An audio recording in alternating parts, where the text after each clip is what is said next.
and share them with you and start our year off right so that we may change the things that we want to change in our lives. Because at the end of the day, the power lies with us, right?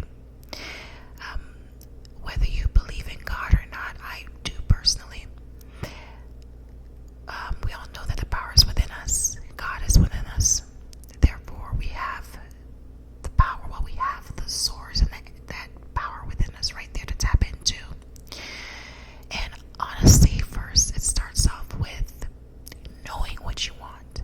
And I advise everyone to do that, to carve out 5-10 minutes of the day just for yourself, uninterrupted. Pen and paper, or put it into your phone, but write the list of things that you want.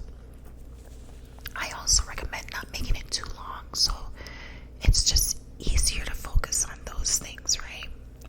So for me, it was 5 things that I wrote, and I was crystal clear exactly of what I want. I wrote them on my list, and then is where the work comes in.